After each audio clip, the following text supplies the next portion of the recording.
Why does every generation feel like it's living at the end of the world? It's a question that hangs in the air, a silent hum beneath the noise of our daily lives. We scroll through our feeds and see it everywhere. Wars escalate on our screens. Nations posture, their threats echoing in the halls of power. Technology, once a beacon of progress, now advances at a speed that outpaces our own wisdom. For the first time in history, we hold in our hands the very tools of our own potential extinction. And we all feel it, don't we? That deep, unsettling anxiety. That sense that the ground beneath our feet isn't as solid as it used to be. But here's the thing. This feeling, it isn't new. In fact, it's ancient. It's an echo that has reverberated through the halls of human history for millennia. Long before the 24-hour news cycle, long before nuclear anxieties, our ancestors were wrestling with the very same fears. They just gave them different names in the biblical tradition. It was called Armageddon, the final, decisive battle between the forces of chaos and a divine. Cosmic order, a moment of ultimate judgment. Travel north to the icy landscapes of Norse mythology, and you find Ragnarok, not just an end, but a violent, all-consuming twilight of the gods themselves, Odin, Thor. Loki, all destined to fall in a cataclysmic war, but crucially, it was a war that would be followed by a rebirth, a new world rising from the waters. Green and fertile, journey east into the vast expanse of Hindu cosmology, and you'll encounter the concept of the Kali Yuga.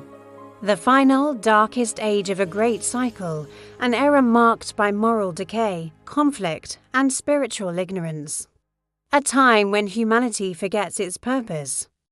But even this dark age is just one part of a cosmic wheel that always, inevitably, turns back toward an age of truth and restoration.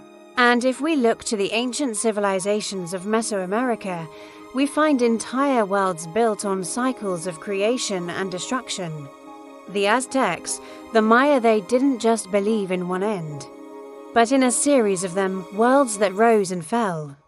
Each ending paving the way for the next to begin, a constant rhythm of cosmic renewal. Different cultures, separated by oceans and centuries, different names, different gods, different prophecies, but at their core, they all shared the same haunting fear. And they all asked the same fundamental question: what survives when everything collapses? It's easy to look at these stories and see only doom, to focus on the fire, the floods, the falling gods. But that would be missing the point entirely. These ancient texts, these epic myths, they weren't just morbid predictions. They weren't born from an obsession with destruction. They were profound philosophical inquiries. Humanity's earliest attempts to grapple with its own meaning in the face of overwhelming chaos. They were asking the questions that still keep us up at night. Can justice outlive violence? Is it possible for compassion to survive in a world consumed by conflict? Can hope, that fragile, stubborn thing, actually rise from the ruins of our own making? Can humanity be remade, not just physically, but morally and spiritually? These weren't stories about an end, they were explorations of endurance. And that's where the real story begins.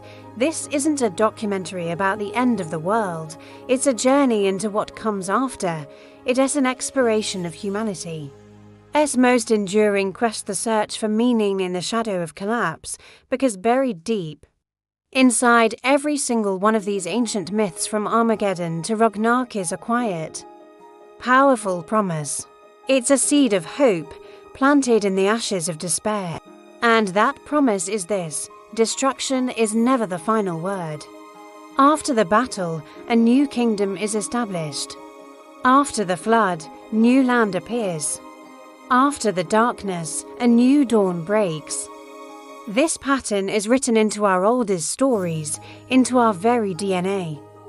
It's the cycle of winter giving way to spring, of night yielding to day. Humanity has always feared the end, but it has always hoped for renewal. That hope is the thread that connects us to our ancestors.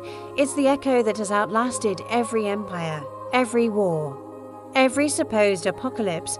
So, as we navigate the anxieties of our own time, let's ask a different question. Instead of asking if we are living at the end, let's ask, what are we trying to build that will last? What seeds of renewal are we planting today? Because the story of collapse is never just about what is lost. It is, and always has been, about what is found in the aftermath. It's about the enduring quest to find light in the darkness.